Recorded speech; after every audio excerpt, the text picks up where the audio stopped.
લાંબા વિરામ બાદ ફરી એકવાર મેઘરાજાએ હેત વરસાવ્યો। દક્ષિણ ગુજરાત તથા સૌરાષ્ટ્રના કેટલાક ભાગોમાં સટાસટી બોલાવી છે। આપની ટીવી સ્ક્રીન પરની આ ચાર તસવીર વાત દક્ષિણ ગુજરાતની કરીએ તો વલસાડ અને નવસારીમાં મેઘરાજા મન મૂકીને વરસ્યા। વલસાડમાં ભારે વરસાદે પગલે નીચાણવાળા વિસ્તારો પાણીમાં ગરકાવ થયા, તો આ તરફ રાજકોટના ઉપલેટા અને જૂનાગઢમાં પણ વરસાદી માહોલ જામ્યો। લાંબા વિરામ બાદ મેઘાની એન્ટ્રીથી ખેડૂતો હરખાયા।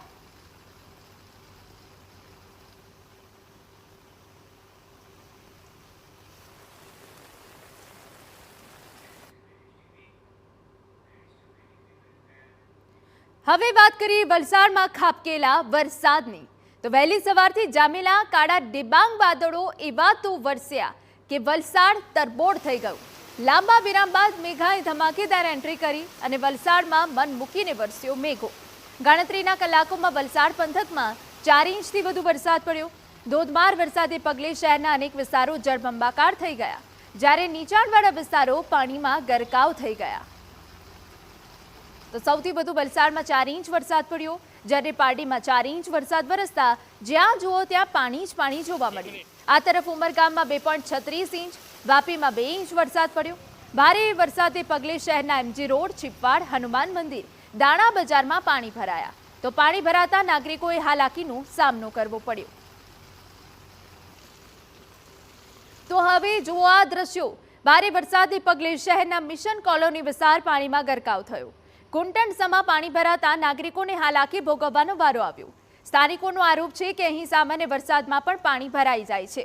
દાવો છે કે વરસાદી પાણીના નિકાલની યોગ્ય વ્યવસ્થાના અભાવે આ સ્થિતિ સર્જાઈ છે। મિશન કોલોની સિરાજ બેકરી પછાડીનો વિસ્તાર છે ને તેમાં અગાડી બી પાણી ભરાઈ જતા હતા અને હમણાં મ્યુનિસિપાલિટીએ મોટર મૂકેલી હતી, પણ આજે મોટર બંધ થઈ ગઈ હોવાથી આ બધી પરિસ્થિતિ તમારી સામે આવેલી છે। એટલે આ ઘણું બધું પાણી ભરાઈ ગયું ને આ પેલા છેલ્લા 2-3 મકાનમાં બી પાણી ભરાઈ ગયા છે ને હાલત બધાની કફડી મળી ગઈ છે। તો હવે વાત કરીએ નવસારીની, તો નવસારીના ગણદેવીમાં મેઘાએ ધમાકેદાર એન્ટ્રી કરી। લાંબા વિરામ બાદ અચાનક વાતાવરણમાં પલટો આવ્યો અને જોતજોતામાં શરૂ થયો ધોધમાર વરસાદ। ન માત્ર નવસારી પરંતુ ગ્રામ્ય પંથક એવા અમલસાડ, સરી, બુજરંગ સહિતના ગામોમાં વરસાદ પડ્યો। વરસાદે પગલે નાગરિકોની ગરમીમાં રાહત મળી, તો બીજી તરફ ડાંગર સહિત પાક પકવતા ખેડૂતોને વરસાદના આગમનને પગલે રાજી થયા।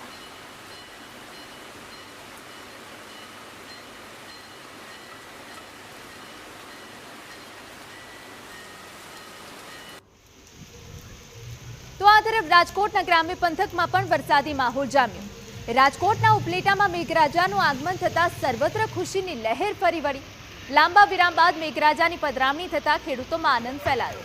ઉપલેટા સહિત ગ્રામ્ય વિસ્તારમાં ધીમે ધારે વરસાદે પગલે ચોમાસુ પાકને નવજીવન મળશે, તો જન્માષ્ટમીનો વરસાદ કપાસ, મગફળી, સોયાબીન, તુવેર, એરંડાના પાક માટે જીવનદાન સમાન સાબિત થશે।